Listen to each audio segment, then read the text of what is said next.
meeting for the City of Wheat Ridge, Colorado for January 13th, 2020. If you would please stand and join with me the Pledge of Allegiance to the flag.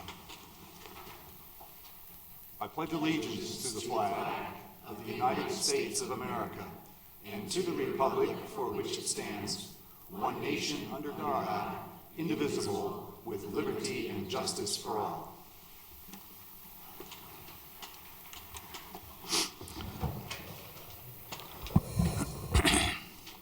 Will the clerk please call the roll of the members? Mr. Urban. Present. Ms. Hutchinson. Present. Ms. Weaver. Here. Ms. Dozman. Here. Ms. Hulteen. Present. Mr. Stites. Present. Ms. Hoppy. Ms. Nosler-Beck. Here. Mr. Mayor, we have a quorum. Thank you. And Ms. Hoppy had informed me that she would not be able to attend tonight, so we will give her an excused absence. We have a proclamation for National Radon Month. If Vi Nguyen is here, would she join me at the podium?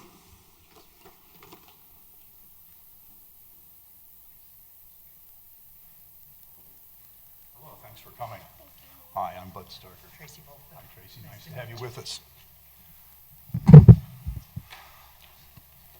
This is a proclamation for National Radon Action Month in Wheat Ridge, Colorado, January 2020.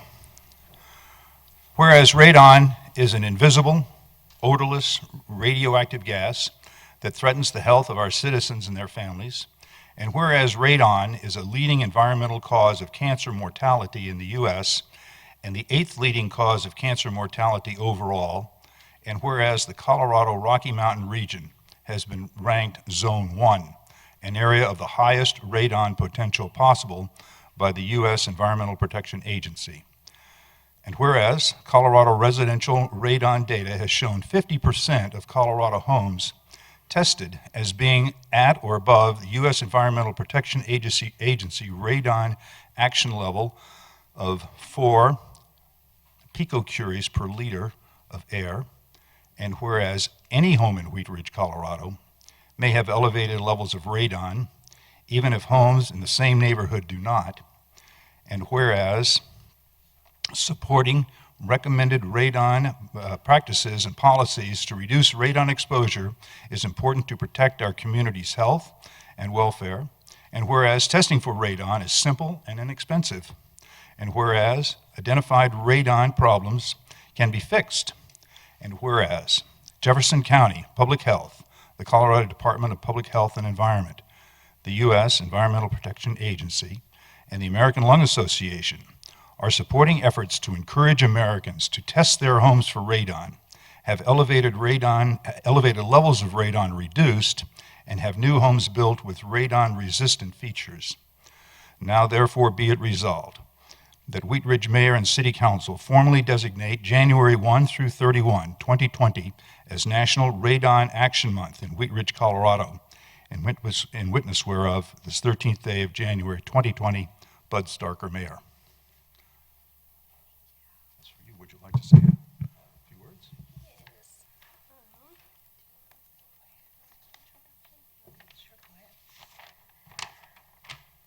Hi, I'm V. I work at Jefferson County Public Health as an environmental health specialist, and I brought Tracy with me. She also works there as an environmental health specialist. Thank you for having us here today and for proclaiming January as National Radon Action Month. We are collaborating with local public health agencies across Colorado, like Boulder County and Tri-County, to promote radon awareness and to reduce exposure to radon and the associated risks. We're promoting awareness among Colorado real estate community, policymakers, and building industry professionals. Since all of Colorado is in Zone 1, it's important for everyone to test their homes to know if they're at risk. Jefferson County residents can get a free test kit from our office. And if you have friends and families that are outside of the county, they can also check with their local health departments, since this is a collaborative effort. And one other thing that we're working on is to help towns and cities to include radon-resistant new construction techniques in newly built homes, which is Appendix F. So we really appreciate and wanted to thank the City of Wheat Ridge for adopting Appendix F in your building code. And it just makes sense with all the new constructions going on and to help new home buyers have one less thing to worry about. So thank you, and we look forward to collaborating with you.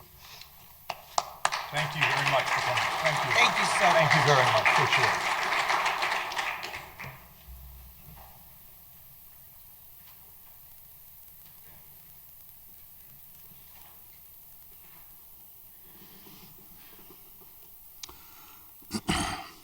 Councilors, before you, in your packet, you have City Council minutes of November 25th, 2019, and study session notes of December 2, 2019, December 16, 2019, and January 6th, 2020. If there are no corrections, we will let the minutes stand as presented. And I see none. Minutes will stand as presented.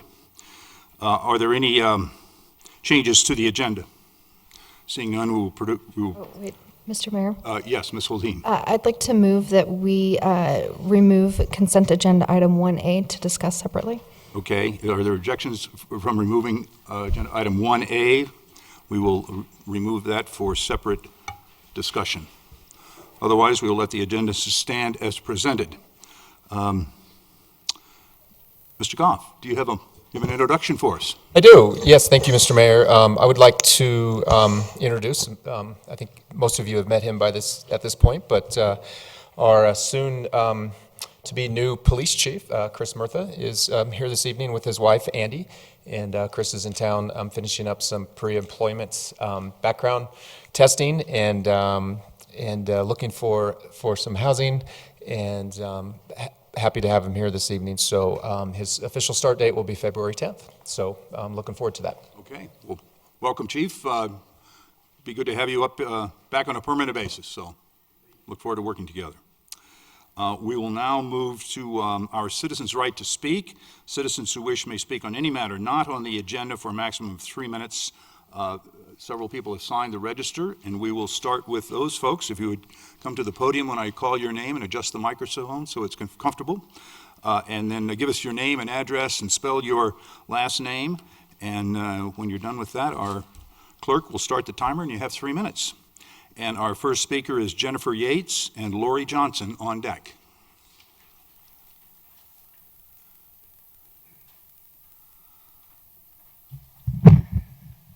Good evening, Council. My name is Jennifer Yates. I live at 3700 Miller Street. I am here tonight on behalf of the Wheat Ridge High School After Prom Committee. Excuse me. And I hope everyone, all the council members, took some needed time off from your civic duties and had a nice holiday. After Prom is just that. It's an event for students after the formal prom. It provides drug and alcohol-free event for all Wheat Ridge High School juniors and seniors at no cost to the students. This year, After Prom is Friday, April 24th from 10:30 p.m. to 2:30 a.m. This event historically has 250 to 400 students that attend, and the event includes movies, games, assorted other activities, and lots of food. After Prom costs about $8,000 and is 100% paid for by donations from parents, businesses, and community leaders. There are also hundreds of volunteer hours that go into transforming the high school into an incredible space that's an important alternative for teens and giving them a safe, fun, comfortable place to go after prom. In the past, council members have supported After Prom with public outreach funds, and we're asking for your continued support with cash donations. In addition, we're having our first annual chili cook-off fundraiser on Wednesday, January 29th. I was hoping to get at least one pot of chili from council. It would be a great way to show your support for our local high school. We want this to be a community event and invite anyone who's interested to enter a pot of chili for no charge or attend the night of. I will email council with all specific details, and if anybody else is interested, they can email wrhsafterprom@gmail.com. We hope for everybody's support in this. Thank you. Thank you. Our next speaker is Lori Johnson.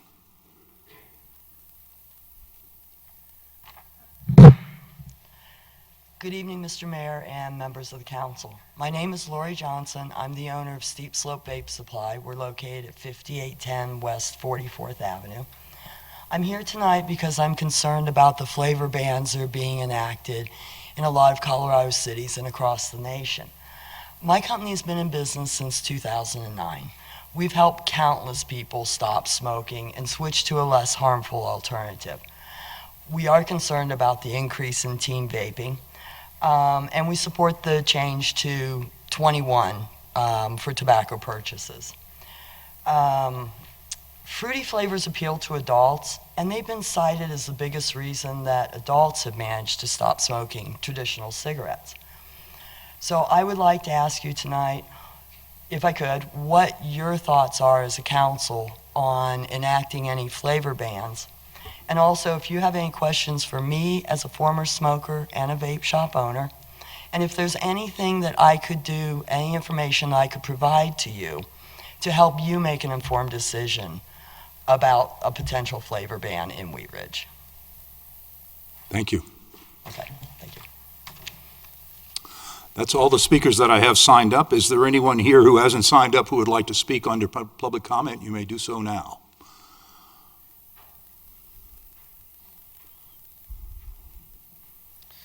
Good evening, Council. My name is Adam Becker, and I wasn't planning on speaking, but I talked with Councilwoman Holteen before the meeting, and she encouraged me to come speak. So I just moved to Wheat Ridge in September, right at the corner of 38th and Sheridan-ish, right behind King Soopers on Chase Street. So we were definitely not planning on moving to Wheat Ridge. My wife got redirected because of some construction traffic in April while taking our daughter to daycare, and was driving down Chase Street. Had never been down it before. If you haven't driven down it, it's an incredible street. Lots of tall trees, no sidewalks, which makes it feel like a little community. And she saw this beautiful lot, two little farmhouses, 1920s farmhouses sitting about 150 feet off the street, and she goes, "That's the dream house." No for sale sign or anything, because we had just decided we were going to buy a home with my wife's mom. So we were looking casually for something with a carriage house or someplace that my mother-in-law could live. 2 months goes by, we don't think about it at all. She had told me that night when she saw it, "I found the dream house. Is it for sale?" "No." "Okay." 2 months goes by, and we were driving together to get our daughter from daycare and drove by the dream house again. Shirley Robitaille was in the front yard. She'd owned it since 1980. She said her husband passed away 5 years ago, and her daughter's a realtor, and her daughter's trying to make her sell the place before the next snow. And Trish and my wife and I were like, "Okay, can we talk to your daughter?" And 5 days later, we were out there with her daughter, who's a realtor, and we made him an offer and ended up in Wheat Ridge. So I love politics, I love civics. I was a high school social studies teacher, and now I'm a communications consultant for nonprofits, and I'm excited to get to know council, and thanks for my little story. Thank you. Do I need to sign something? Just before you get off, give me your address. I'm sorry? Before you leave the stage, give me your address, please. Oh, sure. 3860 Chase Street. Thank you very much. Yeah, thanks. Is there anyone else that hasn't signed up that'd like to come and speak? Okay, then we'll conclude our public comment portion and go to agenda item number 1. We have pulled item number 1A off of the consent agenda for separate consideration. So, Ms. Dozeman, would you please introduce agenda items number 1B through 1H? Consent agenda items 1B through 1H. I move to approve. Can you give us? Do you want me to read them all? Just if you can give us a little, Oh my goodness. little idea what they are. So Citizens would like. 1B, resolution number 03-2020, a resolution amending the fiscal year 2019 capital improvement program and open space budgets to reflect the approval of reductions and appropriations in the amount of $4,699,431 and $1,226,125 respectively. Consent agenda item 1C, motion to approve quarterly payments to the Jefferson County Communications Authority for E911 call taking and police radio dispatch services not to exceed $645,743 for 2020. 1D, resolution number 05-2020, a resolution approving the 2020 police recruit training agreement to provide law enforcement academy training for 6 Wheat Ridge police recruits at the combined regional academy. 1E, motion to approve payment to Colorado Intergovernmental Risk Sharing, CIRSA, for 2020 property casualty premium in the amount of $264,952.08. 1F, resolution number 07-2020, a resolution consenting to continued initial resettlement of refugees in Wheat Ridge, Colorado. 1G, resolution number 06-2020, a resolution approving an intergovernmental agreement between the City of Wheat Ridge and Jefferson County regarding roadway improvements in the Wheat Ridge Ward Road Station area. And lastly, 1H, motion to approve payment to Pinnacle Assurance for 2020 workers' compensation premium in the amount of $244,289. Thank you very much. May I have a motion to approve consent agenda items number 1B through 1H? I move to approve agenda items 1B through 1H. Second. There's a motion and a second by Mr. Urban. Would the clerk please poll the council?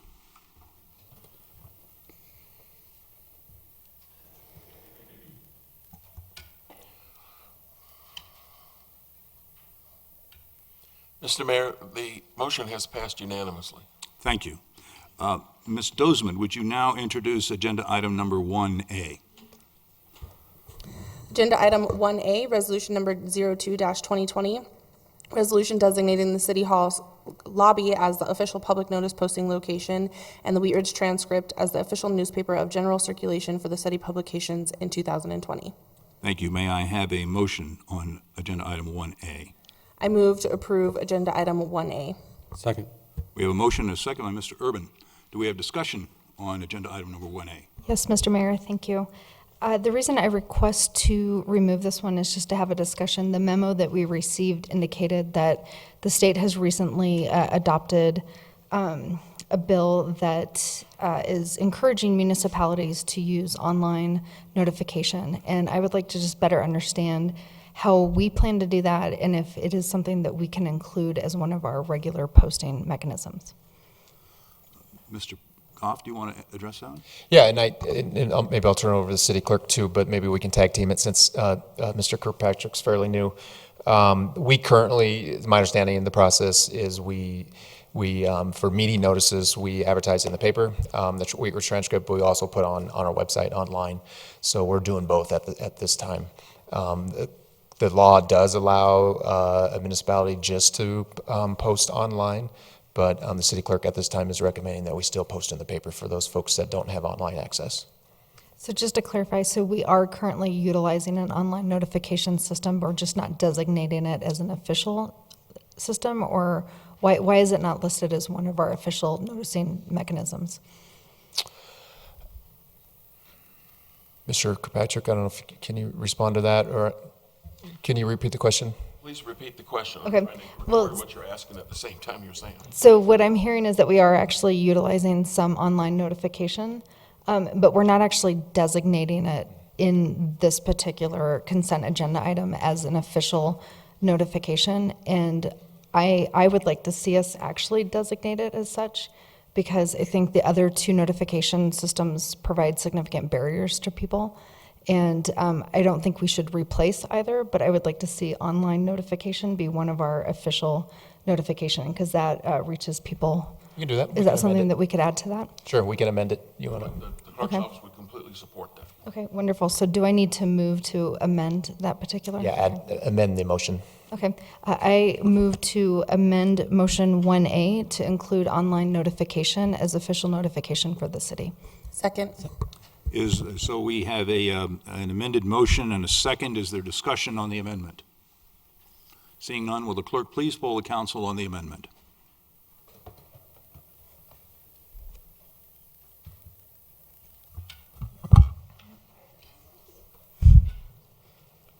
Mr. Mayor, the amendment has been approved unanimously. Okay. Is there any further discussion on the main motion? Seeing none, will the clerk please poll the council on the main motion? Clear the board.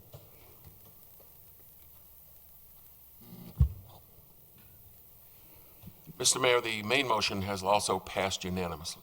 Thank you. Okay, we will go to agenda item number 2. Ms. Hulteen, would you please introduce this? Oh, really? Let me see who I thought was on number 2.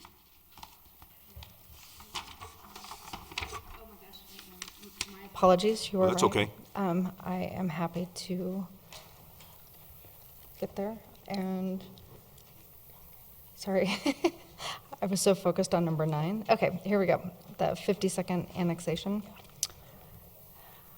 All right, I read this.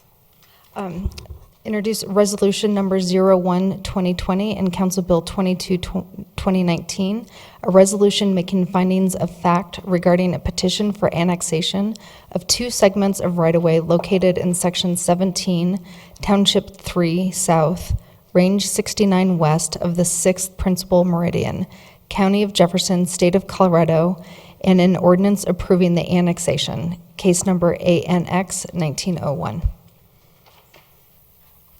Why don't you, have you got what's at issue here handy? And Yep. At issue, improvements to 52nd Avenue have been identified and prioritized as an infrastructure project for the Wheat Ridge Ward Station area, and were specifically listed in the ballot language for the 2006 2E sales tax bond measure.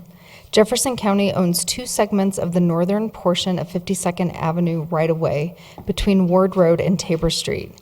And annexation of those segments into the city of Wheat Ridge will simplify the design, construction, and future maintenance of 52nd Avenue.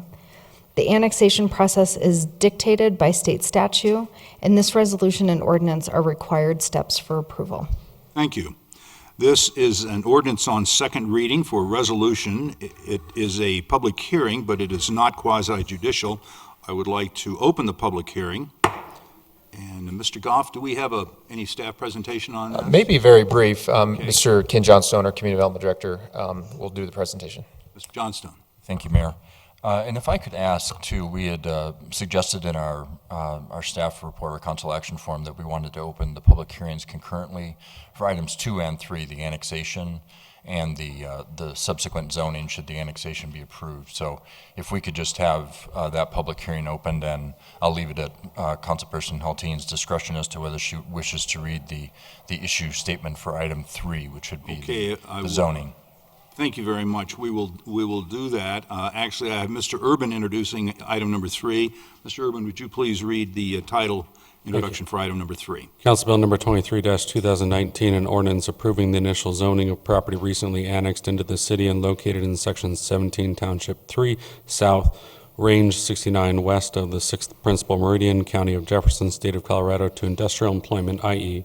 mixed-use, commercial transit-oriented development, MUC-TOD, and mixed-use neighborhood, MUN, case number WZ-19-08, 52nd Avenue zoning. Thank you. This is a public hearing, an ordinance on second reading. It is quasi-judicial.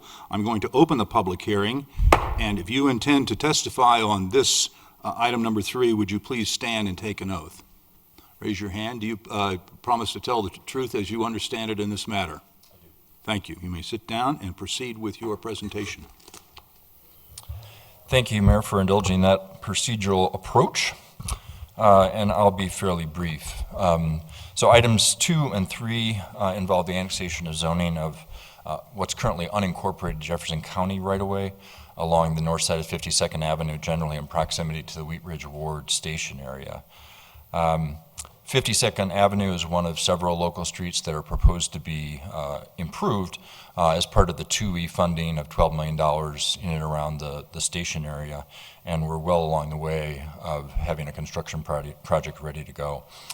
We've been working on these projects, these road improvements, in partnership with Jefferson County and the city of Arvada. And in fact, earlier on the consent agenda, in approving that consent agenda, it included an IGA with the county regarding this project, which essentially establishes how about $54,000 worth of funds from the county will go towards the construction project as well.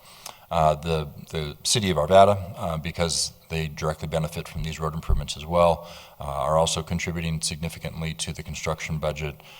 Wheat Ridge and Arvada will be sharing 50-50 in the remaining costs after the Jefferson County contribution. So we appreciate those partnerships. We determined in the last several months that really to simplify both initial construction and probably more importantly long-term maintenance, it made sense to have all of the right-of-way in one jurisdiction so that it could be maintained in that manner.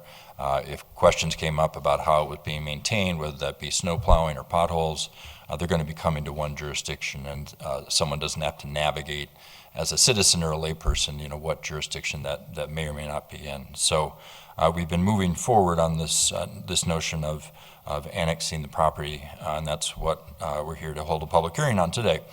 As noted, the annexation process is really governed by state statutes. It is considered a legislative, not a quasi-judicial action. And the subsequent zoning then would indeed be a quasi-judicial action. As noted in the council action form, the approval of the annexation is really a two-step process. First, taking action on a resolution, which essentially establishes that the property is eligible for annexation and meets the statutory requirements of Colorado state law, and then subsequently adopting an ordinance that would actually approve the annexation ordinance on second reading. Once annexed, council is required to rezone the property within 90 days. Also, according to state statute, our typical practice is to rezone and essentially concurrent with the annexation action. That's what we're proposing here. And item 3, the quasi-judicial action, is the proposed zoning ordinance, also on second reading. And essentially what we're proposing there, which is typically our practice, is to assign zoning to the property that mirrors whatever's adjacent on the private property. That's what we do really citywide. And that's why there's a number of different zone districts that are being assigned, because the property on the south side of 52nd Avenue and Wheat Ridge has a number of different zoning designations, some industrial employment, some mixed-use zoning designations. So that would mirror for each of those individual properties. Because it's quasi-judicial, the action on the zoning ordinance was heard at a public hearing before the Planning Commission. And the Planning Commission does unanimously forward their recommendation of approval of the zoning action only. The Planning Commission doesn't have a role in making a recommendation to you on the legislative action of actually annexing the property. I would note that a member of the Jefferson County staff is also here, not intending to make a presentation, but should you have questions, Mr. Durian is in the audience as well. Thank you. Before we go to questions of council, I will open this up to comments from the public on items number 2 and number 3. I don't have anyone to sign up, anyone that has signed up, but it's not too late. If you haven't signed up to speak on this but would like to do so, you may come forward now. Is there anyone who would like to speak on item number 2 or 3? Don't see any, so we will move beyond our public comment phase, and I will open the floor up for questions from council of staff on agenda items 2 or 3. And before I close the public hearing, are there any questions for staff on either of these? Then I'm going to close the public hearing, and a motion is in order. Ms. Holteen for agenda item number 2.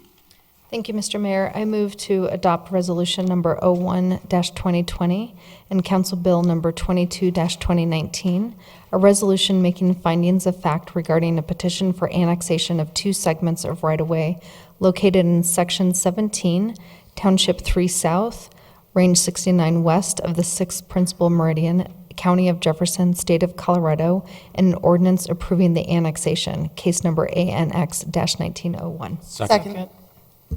I've got to give Ms. Dozeman this one. So we have a motion and a second. Is there discussion on the motion? Seeing none, will the clerk please poll the council? Could the clerk clear the board? It doesn't feel like it was cleared from the last vote. Should be clear now. Okay. Thank you.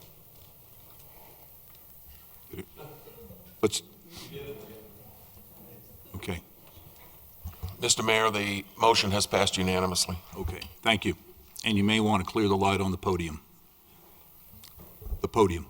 Oh, yes. Okay. Mr. Urban, may I have a motion Thank you, Mr. Mayor. I move to approve Council Bill number 23-2019, an ordinance approving IE, MUC, TOD, and MUN zoning on property being considered for annexation to the city of Wheat Ridge on second reading, and that it take effect 15 days after final publication. Second. We have a motion and a second by Ms. Weaver. Is there discussion on the motion? Seeing none, will the clerk please poll the council?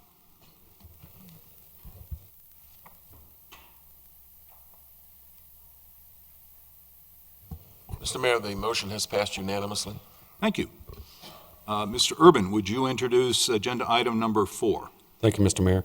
Council Bill number 19-2019, an ordinance adopting by reference the 2018 editions of the International Building Code, International Mechanical Code, International Plumbing Code, International Property Maintenance Code, International Energy Conservation Code, International Residential Code, International Fire Code, International Existing Building Code, International Swimming Pool and Spa Code, International Fuel Gas Code, the 2017 edition of the National Electrical Code, the 2018 National Fire Protection Association, NFPA 99 standard for the healthcare facilities, the 1997 Uniform Code for the abatement of dangerous buildings, the adoption of certain amendments to such codes providing penalties for the violation of the same, and amending Chapter 5 of the Wheat Ridge Code of Laws accordingly. Thank you. This is an ordinance on second reading. It is a public hearing. It is not quasi-judicial. I'm going to open the public hearing. Can the clerk please confirm that this is ordinance number 1680? That is correct, Mr. Mayor. Thank you. Mr. Goff, do we have a staff presentation on this item? We do. Mr. Ken Johnstone, again, our Community Development Director, and Randy Slesser, also our Chief Building Officials, here to help answer questions. Thank you. Mr. Johnstone. Yeah, so I'll get it started and then hand it off to Randy to cover some of the more technical things. And well done, again, for the third time, Mr. Urban. One more to go. So that's a mouthful, to say the least. Like nearly all Colorado communities, Wheat Ridge regulates private building development using what are known as the international codes, which are promulgated by a group known as the International Code Council, or ICC. The ICC issues new codes every 3 years with significant input from the international and national construction and design communities, really through kind of a complex committee process on the various chapters and appendices of the code, get really a thorough scrubbing by technical experts every 3 years. It's an ongoing process. The city, so that they adopt new codes every 3 years, and that's been the practice for probably a good 20 years. The city of Wheat Ridge typically adopts the new codes every other cycle, so approximately every 6 years. We just feel like that's an appropriate amount for us, not that much changes in the codes. It's a process that takes staff time, and it also is an adjustment for the construction and design community, and we like to minimize the frequency of that adjustment. So we've found that 6-year kind of cycle works pretty well for us, and that's not atypical for other jurisdictions as well. So currently we're using the 2012 codes, which were adopted in 2014. So we are essentially operating on the same cycle, adopting the 2018 codes, or proposing to, with council support in 2020. We have had a public process over the past 6 months or so, with certainly Randy kind of scrubbing these from a technical standpoint, and then working with his Building Code Advisory Board, which is a council-appointed board, on some very specific technical requirements, and getting their input. We have had some public events as well. We often don't get as great of attendance for those, but I do just want to note that the Building Code Advisory Board has really taken that role seriously and taken an active role in looking at the new codes and looking at local amendments and discussing it about 6 of the regular monthly business meetings. So the codes, as proposed, have the board's official endorsement. That board had also proposed council consideration of a residential townhome fire sprinkler requirement, which has been a potential requirement in the codes for a number of years. Many communities have opted out of that requirement, and that's currently the direction of council as well. As I mentioned, we did have one public open house that happened in August. Notice of that meeting was sent to all licensed contractors in the city. That said, we only got probably about 10 or a dozen people that attended. lastly, from a kind of a process standpoint, we also did set up a meeting with several of the local builders that are doing current construction projects in the city, and just went over some of the proposed changes and kind of truth tested them with that group and got some input. One topic that group did express some reservations about was for townhome development, some of the practicality issues of requiring solar ready on some townhome projects. But we are, that was included in our recommendations from the Building Code Advisory Board. It's a fairly simple recommendation right now, as in required to have space on the electrical panel to accommodate that, those solar panels. So that's kind of my update in terms of the process that we've been through to this point. And I'm going to turn it over to Randy, who's our chief building official, employed, as you know, by Charles Abbott Associates, but full-time CBO for the city of Wheat Ridge, to summarize a few more of the technical code issues, both of what we're proposing to keep the same from previous amendments, and then also a few things that are new in this cycle that we're proposing. Thank you. Randy? Thank you, Ken. Good evening, Council. So to start off with some of the changes or some of the proposed amendments that we are going to remain unchanged are the building permit fee schedule, exemption for permits for fences 6 feet and less in height, exemption for hoop houses under 400 square feet of area, the increased occupant load thresholds for when requiring separate sex bathrooms in commercial occupancies, requiring an approved source capture system for marijuana-related occupancies to remove particulates and odors as not to cause a nuisance to adjacent occupants and adjacent properties.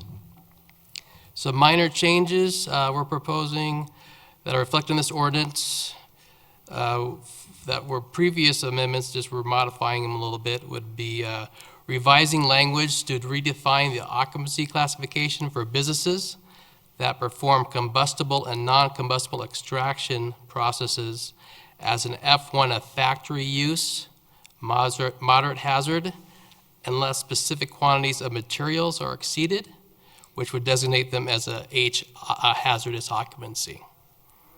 We're reinstating the live-work units section of the IBC for specific code requirements.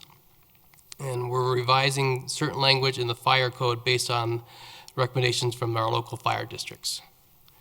Some new amendments that are proposed for this code cycle.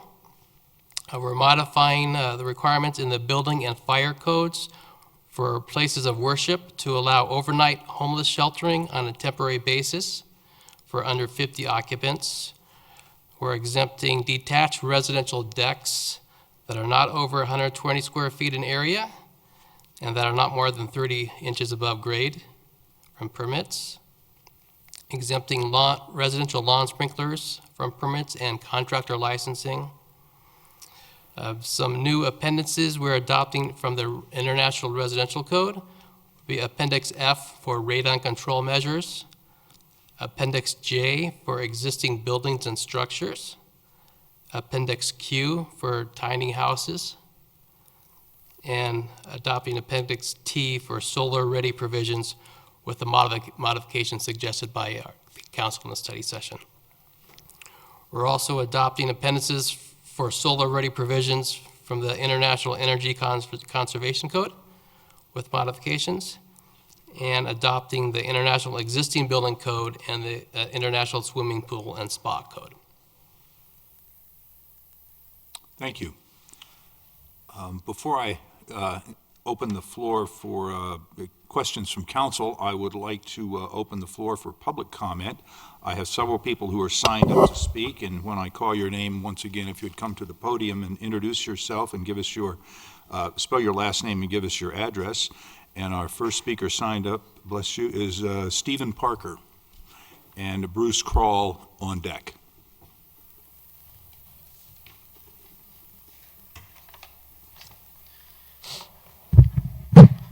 Good evening, Council. My name is Stephen Parker, P-A-R-K-E-R. Address 7903 Allison Way, Arvada, Colorado.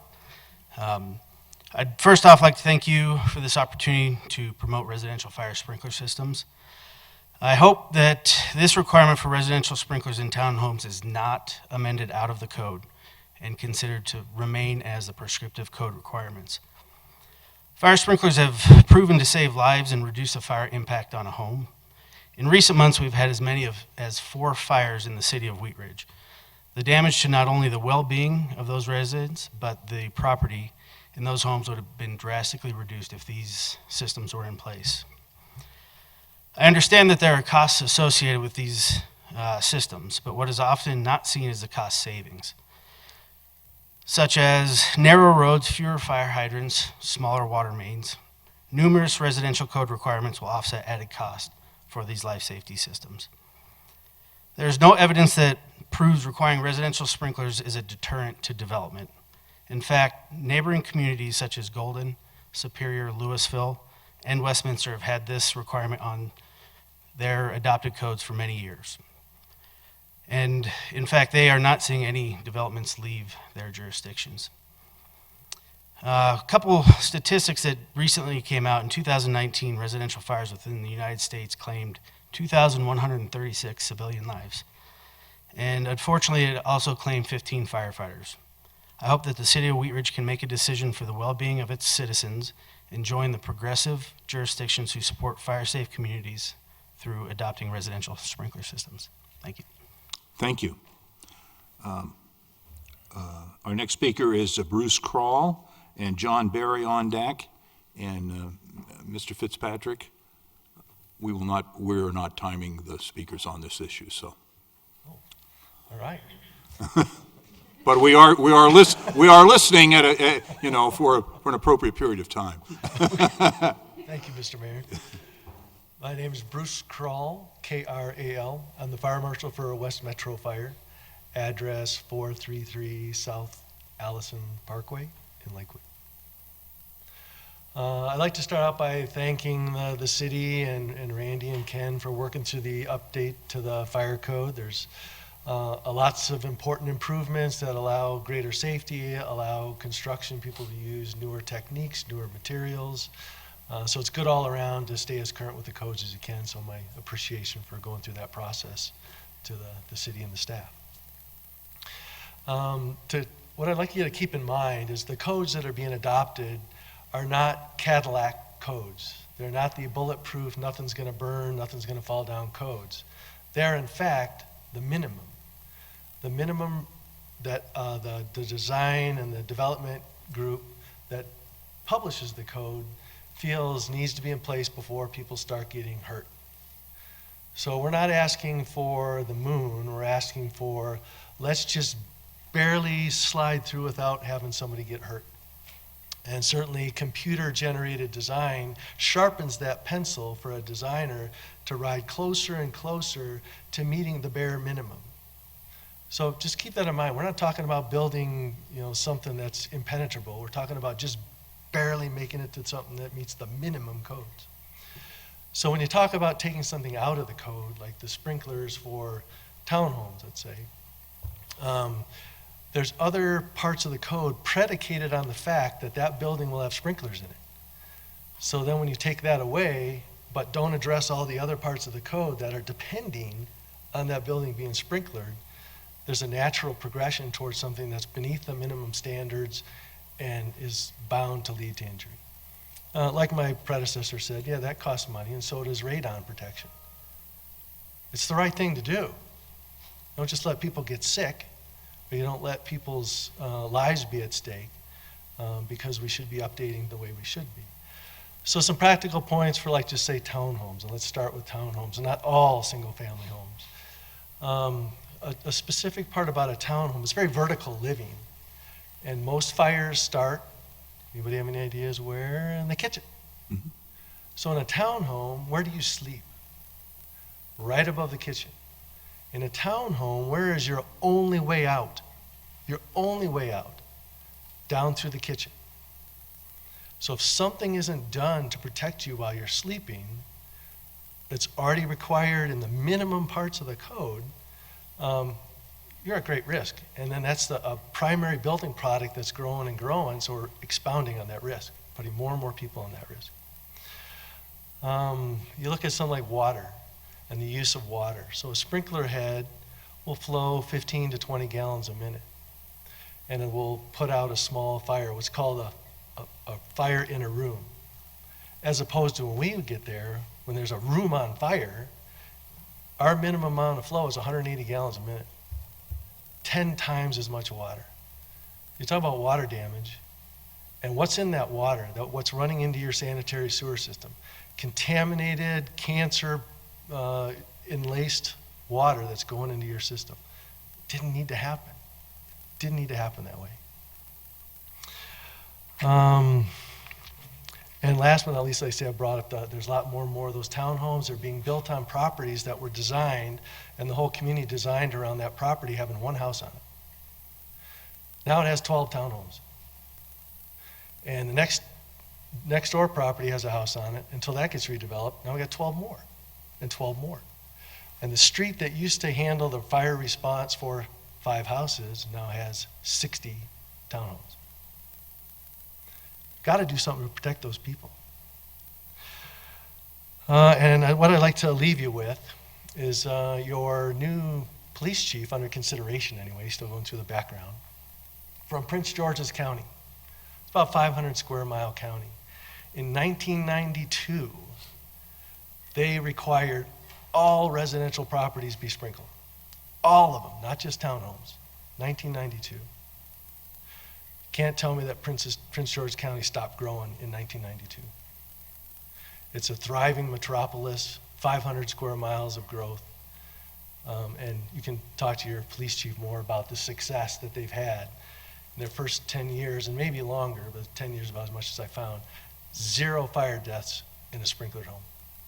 0. That's worth doing. Thanks.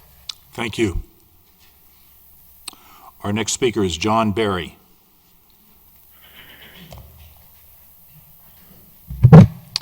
Hello, Council Mayor. My name is John Berry, B-E-R-R-Y.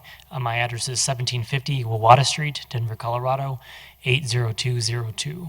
I'm a local business owner, the marijuana business owner, right up the street off of Van Gordon and I-70.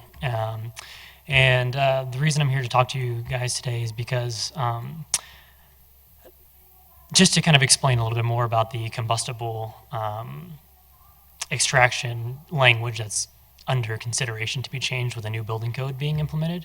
I talked to Ken and Randy for some time about getting this changed. You currently have businesses already in Wheat Ridge operating that are grandfathered in that are using this form of extraction. It's been in operation in Denver since marijuana has been available in Colorado. And so there's really not risk involved with approving this. I have a facility in Michigan that it was just approved for recreational, and we're building out a brand new facility there, and they've approved this same type of extraction already. And this is, you know, a new municipality that's running off of the new, the newest building code. So the language might sound scary, allowing combustible solvents and extraction, but there really isn't any risk.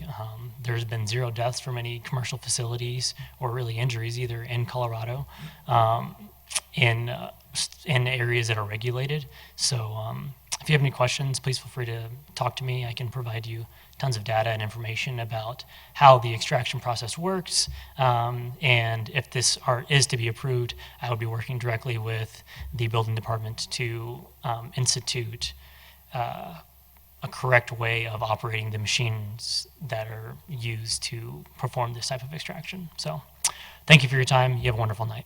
Thank you very much. That's all of the individuals I have signed up to speak. Is there anyone who hasn't signed up who would like to speak at this time on agenda item number 4? Okay, then we will close our public comment and open it to council for questions of staff. We have questions on agenda item number 4. Any questions before I close the public hearing? I'm going to close the public hearing then, and Mr. Urban, a motion is in order.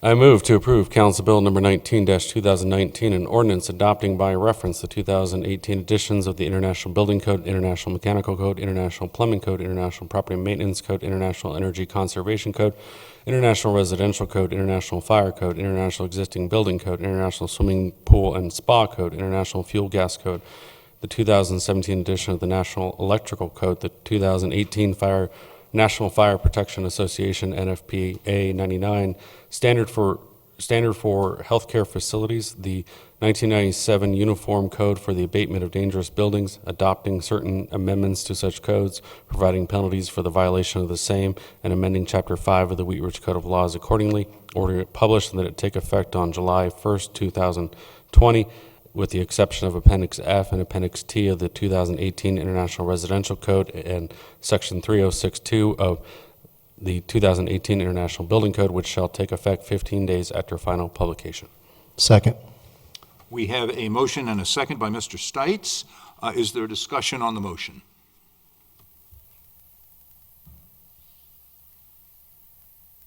Seeing none, will the clerk please poll the council?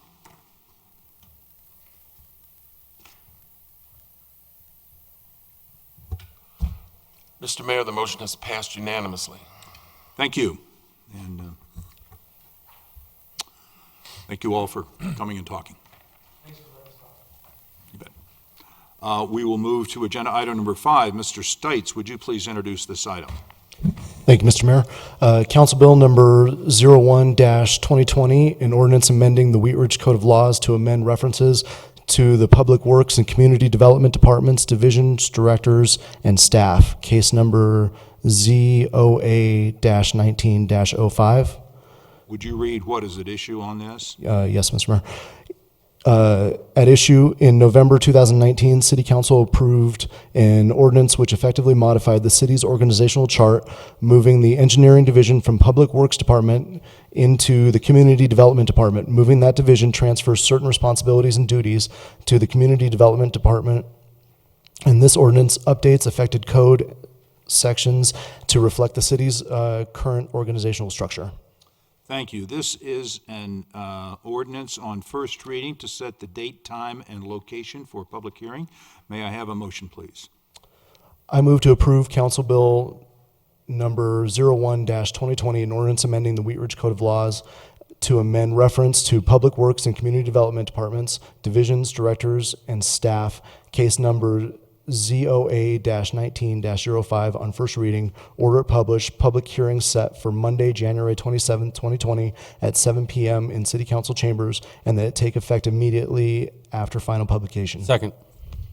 We have a motion and once again a second by Mr. Urban. Is there discussion on the motion? Or actually, we don't take discussion. Would the clerk please poll the council?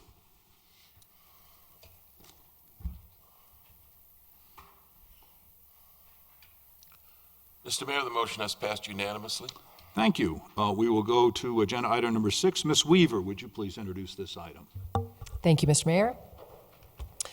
This is resolution number 042020, a resolution approving a loan agreement in the amount of $500,000 between the Wheat Ridge Urban Renewal Authority, DBA Renewal Wheat Ridge, and the City of Wheat Ridge. This is the approval of a loan agreement in the amount of $500,000 with Renewal Wheat Ridge to assist in funding improvements associated with a proposed redevelopment of the Gold Center located at the southwest corner of 26th Avenue and Kipling Street. Thank you. And Mr. Goff, it looks like we have a staff presentation. We do. Mr. Art, our Economic Development and Urban Renewal Authority Executive Director, is here this evening. Thank you. Mr. Art. Thank you very much, Mr. Mayor, members of the City Council. Kind of exciting time in Wheat Ridge for the last couple of years. A lot of new developments going on and a lot of redevelopment going on in the community. And Renewal Wheat Ridge has been extremely active in these endeavors to help improve our community.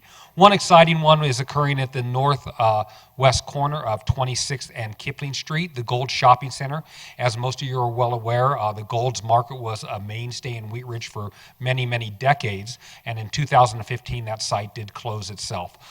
Immediately afterwards, the site was purchased by a development group that for the last 4 years has been attempting to find a user for the Gold's grocery store and to do some public improvements on there. There's been some big hurdles on that, mainly cost of doing that. About a year ago, that center was approached by a new potential owner of the shopping center. That would be Adam Radcliffe, who ventured by it one day in his automobile and saw that center and inquired into the purchase of that center. He has some really exciting plans for that center. And again, they come at a large cost. Mr. Radcliffe and his group, OK26 LLC, will make a large investment into our community and directly into that shopping center for those improvements. He approached the Renewal Wheat Ridge about providing a grant toward that project to help do these improvements. I'm going to let Mr. Radcliffe define what those improvements are. On November 19th of last year, Renewal Wheat Ridge did approve an agreement with OK26 LLC to provide a grant to them in the amount of approximately $1.5 million toward that project.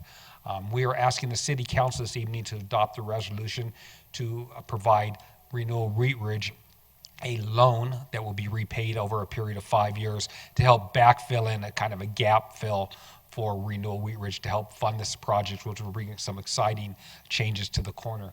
Mr. Goff, do you have, I have it here. So I would invite Adam Radcliffe here to the, you get that there. I would invite Mr. Radcliffe up here to the podium to talk about his project and the center and specifically what improvements will be done with that grant that will be made to him. Mr. Radcliffe? Thank you, Steve. Thank you, Council. If you'll just give us your name and address, please. Adam Radcliffe, RADCLIFFE, 4441 Vallejo Street, Denver, Colorado, 80211, I think.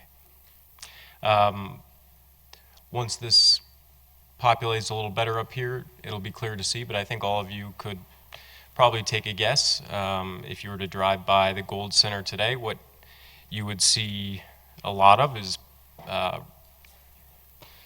terrible pavement, and what you would not see a lot of is any type of landscaping. And so some of the primary investments that we plan to make to the property, in addition to remediating asbestos, improving the mechanical, electrical, and plumbing systems in the building, which are all aged and dated, are significant streetscape, landscape, and general site improvements to the property to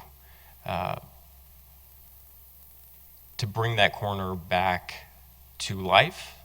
We think it's, for a lot of reasons, a very powerful and important intersection for Wheat Ridge, and with Renewal Wheat Ridge's help, the grant for these costs was instrumental. So I thank you and welcome any questions, but those are the specific items that we will be funding. Thank you. Again, we'd be happy to talk about any specific improvements to the center. So the loan to Renewal Wheat Ridge would be in the amount of $500,000. We would begin drawing down the payments to Mr. Radcliffe and his group from Renewal Wheat Ridge first. We'd only go into those funds and request that $500,000 when we need that gap financing, which would be later on in 2020. The Renewal Wheat Ridge, we did at our last meeting on January the 7th. We brought that loan agreement to Renewal Wheat Ridge, and our board approved it and has signed that agreement. So if you do approve the resolution tonight, the mayor would then be authorized to sign that agreement. We'd move forward with that. With that, I'd be happy to answer any questions that you may have. Thank you. Before we go to questions from council, I'd like to open it up to the public to speak on this if they wish to. Agenda item number 6. I have no one signed up to speak. Is there anyone here who is not signed up who would like to speak on this item at this time? Okay, we will move past public comment, and I will open this up to council for questions of staff or the applicant who is here. Mr. Urban. Thank you, Mr. Mayor. Steve, you mentioned something about when the money was needed, that you would, could you walk through that one more time? Currently, Renewal Wheat Ridge does have funds available to fund the majority of this loan, so we'll draw down our funds first before we request the $500,000. We feel that if we were to fund the full $1.5 $1.83 million. That would really draw our reserves down to almost zero, and we would not be able to do additional improvements to the community, such as assistant traffic lights, assistant repair of streets. So it's just really just a gap financing for us. So then, in the agreement, when it says the loan amount shall be advanced to the authority by no later than January 31st, 2020, is that a necessary element of the agreement? We could certainly amend that in there if we would like. I don't think we would need it right away, but Mr. Goff, do you anticipate that we should? No, that's up to you, Steve, as the executive director. If you don't think you need it by January 31st, we can amend that up. I don't think you would even be ready to begin your improvements. He won't be closing on the center at the end of this month, and then he has to mobilize and get everything going. We can change that to when needed. Yeah. If you'd like. Yeah, I'd prefer that. If you don't need it right away, then. Be happy to do that. Okay, are there additional questions? Ms. Holteen? Thank you, Mr. Mayor. I believe this was addressed when we discussed this in study session, but when I'm looking at the list of eligible cost items that we're discussing here, and the first item says specifically 26th Avenue right-of-way improvements and streetscape, but the images that I'm seeing also include improvements along Kipling Street. I just want to confirm that what we're talking about includes both Kipling and 26th. I don't want to just assume that the pictures are accurate and not the words. The major improvements will be on 26, but there will be improvements upon Kipling sidewalk along there. I believe there was already current sidewalk along there. Mm-mm. It's a very good question. You don't want to do half of it and not do the other half. That'd be terrible. Right. There will be landscaping improvements along Kipling as well. We also plan to close an access point that is at the southernmost portion at Kipling and 26 that we feel is hazardous, and closing that, we still have enough ingress egress, but that will open up more opportunity for additional buffer, whether that's landscape or parking spaces. But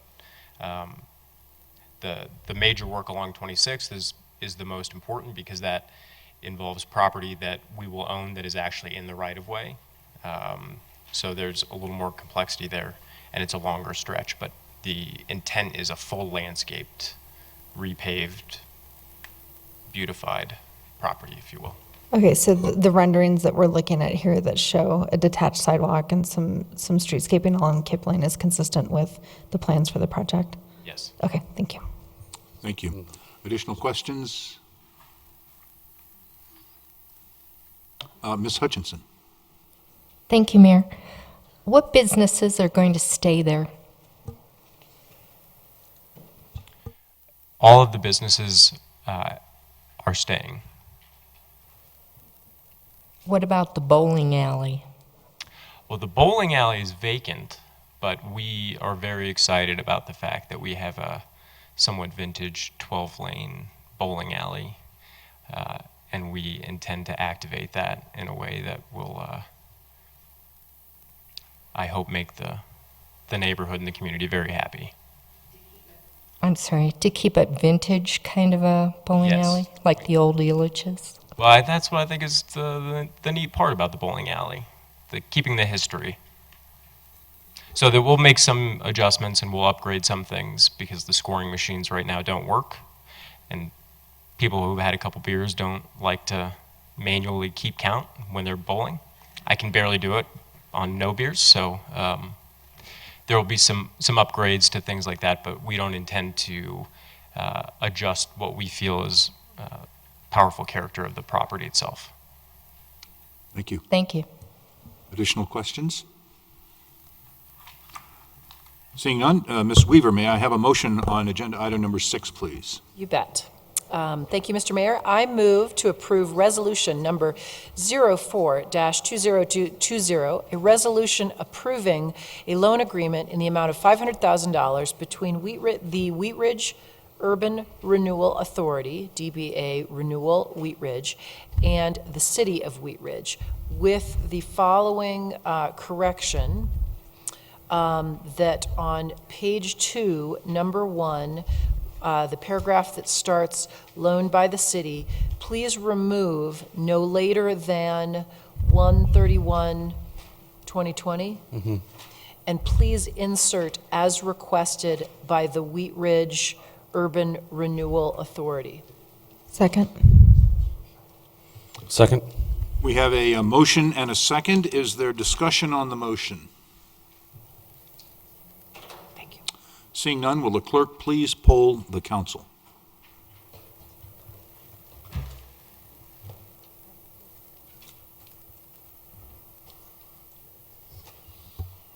We're batting 1,000.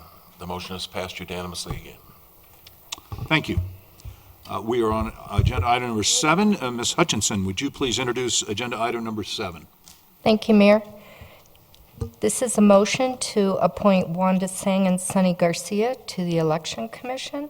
The two positions on the Election Commission are due for appointment. Wanda Sang and Sonny Garcia currently serve on the Election Commission, and both have reapplied. Both individuals meet the qualifications to serve, and both have extensive knowledge and experience with elections. Thank you. May I have a motion on agenda item number 7? I move to appoint Wanda Sang and Sonny Garcia to the Election Commission. Second. Ms. Nosler-Beck got You get an instant replay? Is there, there are no replays on seconds. It's already a replay. Is there a discussion on the motion? Seeing none, will the clerk please poll the council?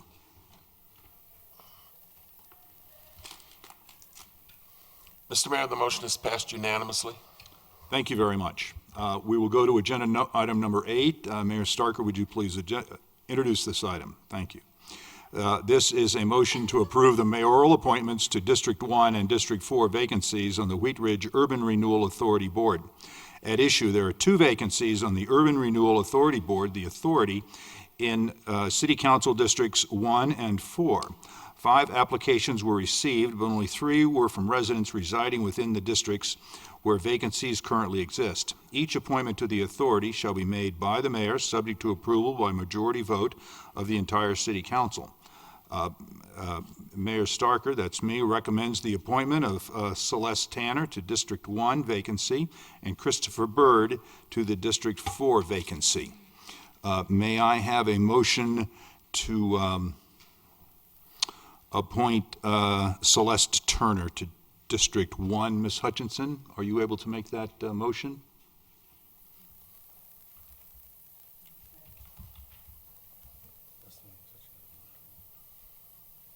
I'm sorry.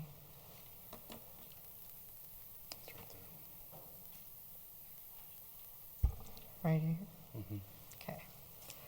I move to approve the mayoral appointment of Celeste Tanner to the Urban Renewal Authority Board, District 1 position, term to expire March 2nd, 2024. Second. There's a motion and a second. Will the clerk please poll the council?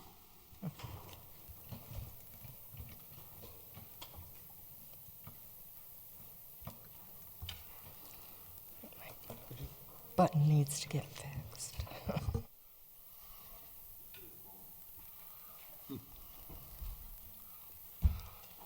Mr. Mayor, the motion has passed unanimously. Thank you very much.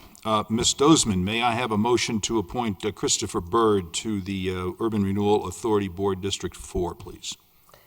I move to approve the mayoral appointment of Christopher Byrd to the Urban Renewal Authority Board, District 4 position, term to expire March 2nd, 2021. Second. There's a motion and a second by Mr. Urban. Will the clerk please poll the council?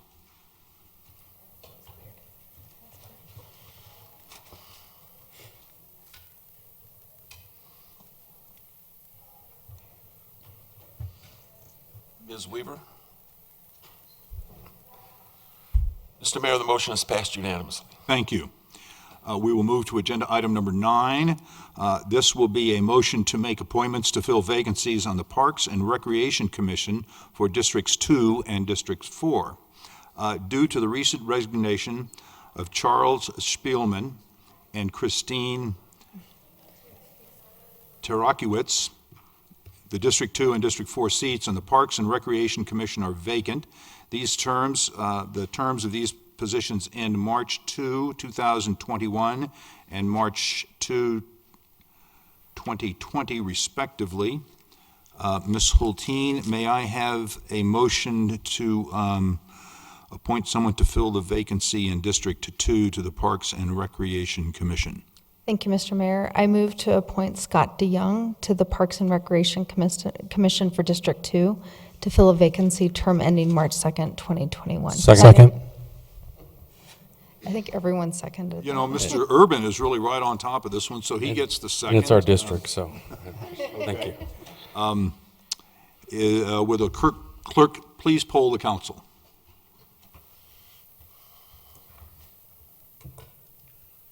The motion is passed unanimously, Mr. Mayor. Thank you. And Ms. Nosler-Beck, would you please provide a motion to appoint someone from District 4 to fill the vacancy in the Parks and Recreation Commission? Sure, thank you, Mayor. I move to appoint Andy Rasmussen to the Parks and Recreation Commission for District 4 to fill a vacancy term ending March 2nd, 2020. Second.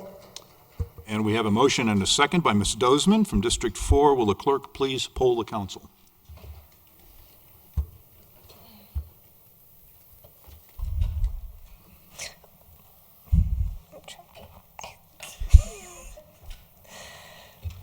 The motion is passed unanimously, Mr. Mayor. Thank you very much. That concludes our business portion of our meeting. We will now move to city managers' matters. Mr. Goff. Thank you, Mr. Mayor. Just a couple quick development updates. You may have noticed the power lines are slowly coming down around the Applewood Shopping Center. We're still working with Comcast to get their lines down, and we were told today, I believe, that the lines should be down by the end of the month, this month, and the poles shortly after that. So a little bit more on that. And then also you may have noticed that the new hook ramps into the Clear Creek Crossing development are almost complete. Working with Excel to complete some issues there, and they're hoping that the new interchange off I-70 into the Clear Creek Crossing development could be opened by February 18th is kind of what they're shooting for now, but it could move into March, but we're hoping that might be open in February. So moving ahead on a few projects. Terrific. City Attorney's matters, Mr. Dahl. Nothing tonight, thank you. Thank you. We will go to elected officials matters and start with our clerk. Members of the council, we have, as you know, vacancies upcoming in boards and commissions. Just wanted you all to know that we have advertised in the appropriate locations, including, of course, the transcript, announcing that these are available. And we will be sending you applications for open positions as they come in. If there are any specific situations where you think you're going to need an out-of-district appointment, let us know. We will let the other city staff know. We will work with you to recruit people to fill those vacancies so that all the boards and commissions are full. Any questions? Thank you. We will go to City Council. Ms. Hutchinson. Thank you, Mr. Mayor. I want to say thank you to everybody who made comments tonight, and I think this meeting went pretty smooth. Thank you. Thank you. Ms. Nosler-Beck. Thanks, Mayor. I also want to thank everybody who made comments tonight, and also give a shout out to everybody who applied for the boards and commissions positions. I previously had served on urban renewal and the cultural commission, and it's a great way to get involved in the community. And as these applications become available, like the clerk was saying, it's just really important if you know a neighbor or you yourself want to serve to put your application in, because it's a great opportunity to serve our community. So thanks everyone who put their apps in. Thank you. Mr. Urban. Nothing tonight. Thank you. Ms. Dozman. Thank you, Mr. Mayor. I actually have two items. I had Mr. Dominic Breton reach out and ask that I announce that the Clothes Mine is having a ribbon cutting with the Wheat Ridge Chamber of Commerce. They're located off of 4300 Kipling Street, Unit E, and the ribbon cutting is tomorrow evening, Tuesday, January 14th, from 5 to 6 p.m. So they'd just like for you to come out and support a local business. And then the second item that I have is Councilmember Nosler, Beck, and I would like to add an item to the agenda to discuss a process for legalizing non-conforming properties that already exist within the city of Wheat Ridge. It kind of goes along the lines with Mr. Urban and I's stay of enforcement for accessory dwelling units. And so I've already spoken with Ms. Hoppy to see if we can maybe get that on an agenda in the next couple of months. And so she said that she would be talking to staff and supporting that as well. So Can you clarify that a little bit? That's pretty broad. Legal non-conforming properties, do you want specifically just that are being used as accessory dwelling units, or there's a lot of legal non-conforming buildings throughout the city that are different uses? yeah, so what we had discussed is, whether it's accessory dwelling units that have been existing in the community for a long period of time, and they're being used in that manner, and yet we don't recognize them in the code. We're not discussing any new builds, new accessory dwelling units. We're just trying to bring everybody that already is existing in the community, allow them a platform to come forward. We identify that and bring them into regulatory framework. So we had kind of discussed, we had been pointed to Boulder's process of legalizing non-conforming properties. So I don't know if that's a starting point for staff, but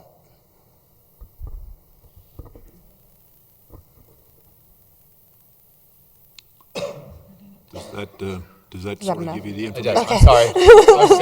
No, that's it. Thank you. I'm like, Waiting for you to transcribe. staring at you intently. Just want to make sure that was clear for everybody.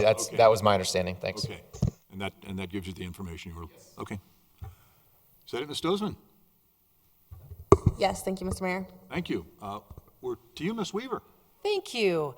I would just like to remind everybody, actually, Councilmember Urban and I would like to remind everybody, it's stock show week, 2 weeks.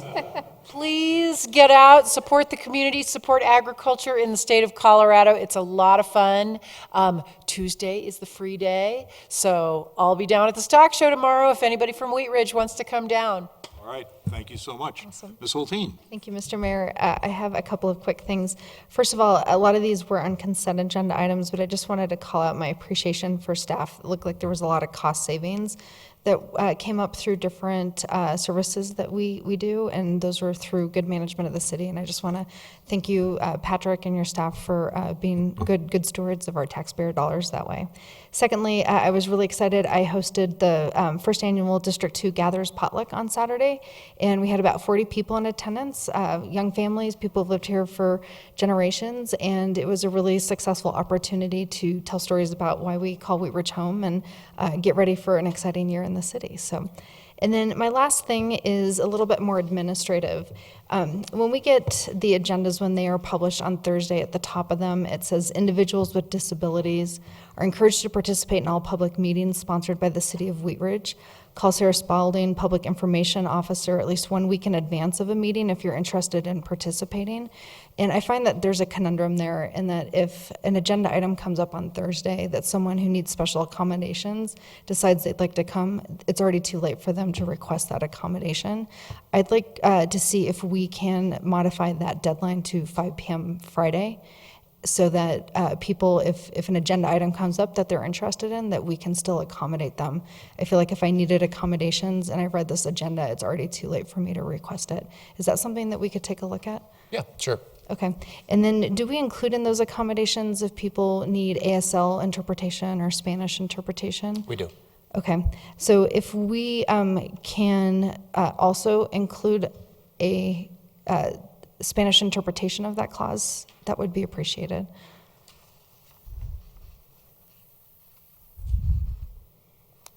Just on the agenda. Yeah, you know, when I call the bank, they tell me that if I speak Spanish, they tell me in Spanish. Yep. So if we could do that, that would be wonderful. Thank you. Thank you. Mr. Stites. I'll echo all the great things said tonight and nothing else. Thank you. Okay, thank you so much. I would like to wish our citizens a happy new year. Hope everyone had a great holiday, and we've got a lot of exciting things going on in our city. A little reminder, next week is Martin Luther King Jr. holiday, so we will not have a meeting, but we will be back here the following night. And if there's no more business to come before council, we will stand adjourned. Thank you.